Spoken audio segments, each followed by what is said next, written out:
तो कोई ऐसी रेमेडी जो आप लोगों ने की हो ट्राई, क्योंकि देखिए देख तो सब रहे हैं, बात ये है कि कौन उनमें से उनको अप्लाई कर रहा है घर बैठ के। ये शुरू करने का ख्याल कैसे आया? डॉक्टर उपासना पिछले 8 साल से प्रैक्टिस कर रहे हैं, इनका हॉस्पिटल चलता है नजफगढ़ दिल्ली में। तो वहां पर इनके पास पूरी दुनिया से मरीज आते हैं, अपनी दवाइयां ये खुद बनाती हैं आयुर्वेदिक। हमारे घर में टीवी चलता है, रिमोट काम करता है, चैनल बदलते हैं। हर महिला के शरीर में ऐसा ही एक रिमोट है जो यहाँ पे है। 10 बच्चियां या महिलाएं सड़क पे चलती हैं, 5 या 6 बच्चियों या महिलाओं को वो बीमारी है।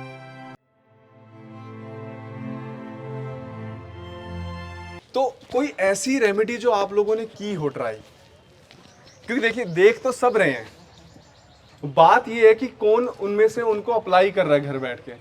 किसी ने कोई रेमेडी फॉलो की? अच्छा, कौन सी की थी मैम? मैम कब्ज जिनको हो जाता है, कॉन्स्टिपेशन की प्रॉब्लम होती है, तो उनके लिए आप अजवाइन और जीरा, है ना हाँ, काला नमक और वो पिपली होती है, हाँ। उसके बताया था, तो मैंने वो यूज़ की है और उससे मुझे फ़ायदा भी हुआ। कितना आराम मिला मैम? काफ़ी आराम मिला है, काफी आराम काफ़ी मिला। आराम। तो हमारी कोशिश क्या है? सबसे पहले हम आपको बताएं कि डॉक्टर उपासना वोरा हमारे साथ हैं।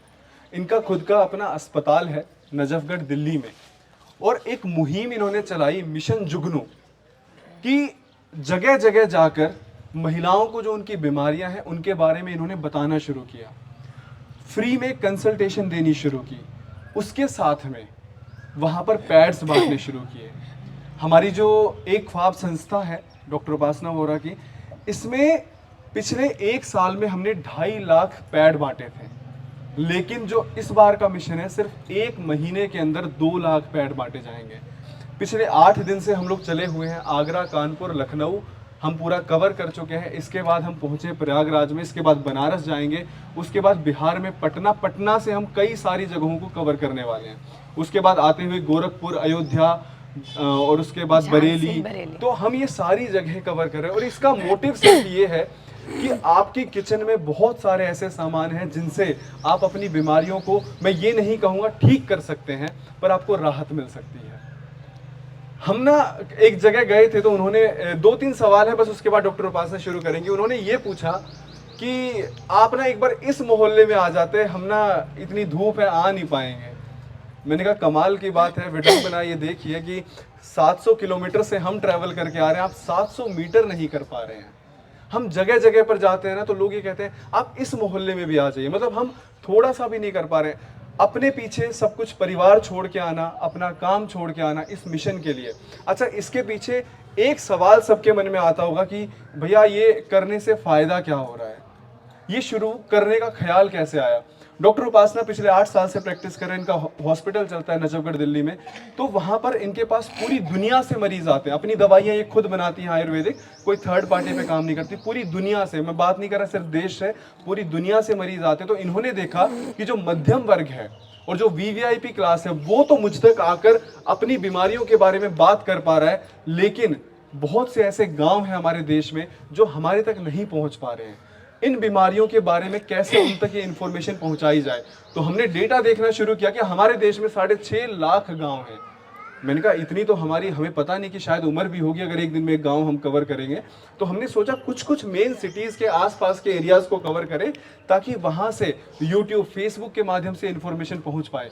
और मैं आपको बताऊं, जो हमारी संस्था है एक ख्वाब, 90% जो एक ख्वाब है फिलहाल तक, आगे की मैं बात नहीं कर रहा कि आगे क्या पता लोग बढ़ चढ़ कर हिस्सा लें, पर फिलहाल तक आज के दिन 30 मार्च है, 30 मार्च तक एक ख्वाब जो 90% है वो सेल्फ फंडेड है। इसकी फंडिंग हमें कहीं से नहीं आ रही। 8 से 10% ऐसा है कि जो हमारे पेशेंट आते हैं उन्हें हमारा काम अच्छा लगता है तो वो कुछ सहयोग करते हैं। तो ये मुहिम चलाने के पीछे सिर्फ और सिर्फ कारण ये है कि आप लोगों तक पहुंचकर जो भी समस्याएं आपको हैं उनको घरेलू उपचार, हम ट्रीटमेंट अपना प्रमोट नहीं करें। ट्रीटमेंट बहुत अच्छा होता है, जहां पे घरेलू उपचार काम नहीं करेगा वहां ट्रीटमेंट लेना ही पड़ेगा, लेकिन यहां आकर मोस्टली बातें घरेलू उपचार पर की जाती हैं। जिनकी समस्याएं बहुत ज्यादा बढ़ चुकी हैं वहां पर ट्रीटमेंट रिकमेंडेड होता है। तो आप लोग डॉक्टर उपासना का स्वागत करिए, और वो आपको अगले 1 घंटे में, आप यकीन मानिए, आपको ऐसी ऐसी बातें बताएंगे जो शायद आपने कभी नहीं सुनी होगी, और आपको लगेगा यार ये तो बहुत आसान था। नमस्ते सभी को। मेरा गला थोड़ा खराब है क्योंकि 1 हफ्ते से हम लोग बोलते ही जा रहे हैं लगातार। रेस्ट ही नहीं मिल रही, दिन में 6-6 7-7 घंटे। कैसे हो आप सब? बताओ, आज के समय में ना कोई हमसे ये सवाल पूछ लेना कि कैसे हो आप सब, तो मन में आता है यार कैसे किसी ने पूछ लिया, और बढ़िया है तो यहीं रह जाता है, क्योंकि हम उम्मीद ही नहीं करते कि कोई हमसे ये सवाल पूछे। हमारे देश की आबादी बहुत है। हर एक इंसान एक छोटे से बदलाव की कोशिश करे तो बदलाव इतना बड़ा बन जाएगा कि हमें किसी और चीज़ की ज़रूरत ही नहीं है। अब आप सोचिए, जैसे इन्होंने सोचा कि वो बच्चे जो विकसित नहीं हैं, वो उस वर्ग से आते हैं जहाँ पे लोगों के पास इतना पैसा नहीं है कि वो पढ़ा पाएँ उनकी शिक्षा में, तो इन्होंने वो कदम उठाया बिना ये सोचे कि मेरे साथ कितने लोग चलेंगे। यही हमारा मिशन है, मिशन जुगनू। जब मैं अपने हस्बैंड से बात करती थी, अरुण से, तो मैं इनको बोलती थी कि अरुण, मेरे पास ना ये पेशेंट आ रहे हैं, लेकिन इनको ना जानकारी नहीं है बीमारियों की, और मैं किसी से भी पूछती थी कि आप दवाई क्यों खाते हो इतने लंबे समय से, तो हमें किसी ने बताया नहीं कि इसका ये भी इलाज हो सकता है। तो मेरे मन में ये आया कि अगर पढ़े लिखे लोग, उन्हें इसके बारे में जानकारी नहीं है, तो वो बच्चे, वो महिलाएं, वो बच्चियां जो बिल्कुल बिलो पार्टी लाइन है, उनका क्या? उन्हें हम कैसे शिक्षित करें? क्योंकि अगर एक महिला परिवार में शिक्षित होती है, शिक्षा का मतलब सिर्फ किताबी नॉलेज नहीं, शिक्षा का मतलब सिर्फ किताबी नॉलेज नहीं, आपका शारीरिक विकास, कि आपका शरीर कैसे काम करता है। आप मुझे बताइए कितने लोग हैं, मैं किसी से भी सवाल पूछती हूँ, यहाँ बच्चियाँ हैं, मध्यम वर्ग के हैं, 40 से ऊपर की महिलाएं हैं, कैसे हमारा शरीर काम करता है बताइए। आधी जिंदगी शरीर के साथ चलते चलते हो गई। एक महिला में ऐसा क्या काम, शरीर में कुछ तो होगा ना कि वो एक बच्चे को जन्म देती है, ऐसा क्या है, कौन सी प्रक्रिया है? लेकिन अगर मैं एक महिला से खड़े होके ये सवाल पूछूं कि रसोई में मसाले कितने हैं, किस मसाले का क्या स्वाद है, और किस सब्जी को कैसे बनाना है, फट से हम हाथ खड़ा करके बताएंगे। तो क्या हम जिस शरीर के साथ चल रहे हैं उसके बारे में हमें जानकारी होना जरूरी नहीं है? हम फैशन के साथ बदलते हैं, कपड़ों का फैशन आता है, साड़ियों का फैशन है, हर चीज का है। वैसे ही समय समय पे बीमारियां हमारे शरीर में पनप रही हैं। आज भी हम विकसित हैं, लेकिन हमारे देश में ऐसी कई महिलाएं हैं जिनकी हर साल मृत्यु होती है सिर्फ माहवारी के दौरान कपड़े का इस्तेमाल करने से। और ऐसा नहीं कि लोग खरीद नहीं सकते, लोगों को जानकारी ही नहीं है, वो खरीदना नहीं चाहते क्योंकि उन्हें फायदे नहीं बताए गए।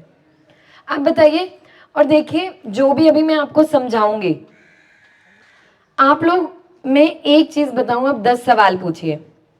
आप 10 पूछेंगे, मैं 100 बताने की कोशिश करूंगी, लेकिन मैं आपसे ये वादा करती हूँ जितनी भी देर आप सुनेंगे, आप लोग यकीन मानो आज तक ऐसे किसी ने आपको नहीं समझाया होगा। कौन सी महिला मुझे ये बता सकती है कि माहवारी क्यों आती है? हर महीने आती है, 5 दिन, 7 दिन, 3 दिन, सबके शरीर में ये होता है बदलाव। क्यों आता है ऐसा? हमारे शरीर में क्या बदलाव आता है कि महिला को अपने आप 28 दिन, 30 दिन, 35 दिन के बाद माहवारी आती है? सबको पीरियड्स होते हैं। अच्छा, एक और, मैं जैसे जैसे ये शब्दों का इस्तेमाल करूंगी ना, हो, आज भी हमारे समाज में हो, मुंह को ढकना, कोई सुन ना ले, बहू सास के डर से, बच्चा माँ के डर से बोलता ही नहीं है कि मुझे दिक्कत है। और यही कारण है आज के समय में अधिकतर महिलाएं दवाई पे आधी जिंदगी निकालती हैं। बताइए माहवारी क्यों आती है? ऐसा हमारे शरीर में क्या बदलाव होता है?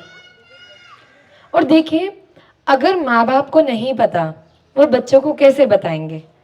सबके मन में सवाल होता है, पर कभी किसी ने पूछने की कोशिश नहीं की, ना किसी ने समझाने की। देखिए, हमारे घर में टीवी चलता है, रिमोट काम करता है, चैनल बदलते हैं। हर महिला के शरीर में ऐसा ही एक रिमोट है जो यहाँ पे है। वो अपने आप हर महीने आपको सिग्नल देता है, आपको कब चालू होना है, आपके शरीर में कब बंद होना है। हमें लगता है, अब यहाँ पे ना कुछ लोगों के मन में ये आ रहा होगा, यहाँ लड़के खड़े हैं तो हम कैसे बोलेंगे, लेकिन एक पत्नी बीमार होती है, अगर उसकी बीमारी की जानकारी एक पति को नहीं होगी, वो मदद कैसे करेगा। आज के समय में बेटा हो या बेटी, लड़का हो या लड़की, हर बीमारी की दोनों को बराबर जानकारी होना जरूरी है। बदलाव इसी को बोलेंगे। पहले तो महिलाएं काम नहीं करती थी, महंगाई हो गई, खर्चे बढ़ गए, तो महिलाएं बाहर जाने लगी, कमाने लगी, उसमें तो ऐतराज नहीं हुआ, और ऐतराज हुआ तो लड़े। तो क्या शारीरिक विकास के लिए लड़कों को पढ़ाना जरूरी नहीं है? जरूरी है, तभी तो वो समझेंगे। अब यहां से रिमोट चलता है और एक महिला के शरीर में सिर्फ ये इतना हिस्सा है जहां पे सारी प्रक्रिया होती है। इसके अंदर छोटी छोटी बच्चियां हैं, उन्हें पता नहीं होता, अचानक से पीरियड आ जाते हैं और वो सुबह उठ के डरती हैं। जब ब्लड देखती है वो घबरा जाती हैं कि क्या हुआ, और मम्मी चुपके से कान में बोलती है किसी को बताना नहीं, सबको होता है और बस ऐसे करना है। आगे उसे कितना दर्द हो रहा है, क्या वो महीना नॉर्मल है या नहीं, हम नहीं बताते। बताइए, आप लोग बैठे हैं, क्या आप अपनी बच्चियों से बात करते हो? करते हो? सब लोग समझाते हो? बहुत बढ़िया, इनके लिए तालियां। हमारे शरीर में इतना सा हिस्सा है, अंदर हर महीने परत बनती है एक, और जब उस परत का समय पूरा होता है वो झड़ती है।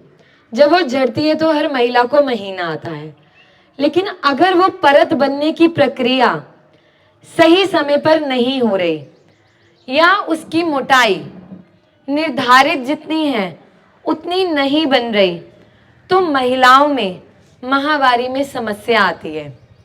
छोटी छोटी बच्चियां हैं जिन्हें एक समय पे 15-16 साल में महीना आता था, और अब 10 साल के बच्चों में भी आप देखेंगे, 12-13 साल की बच्चियों में भी देखेंगे, और अधिकतर बच्चियां हैं आपको ऐसी दिखेंगी वो अपनी उम्र से बहुत ज़्यादा बड़ी दिखने लग गई।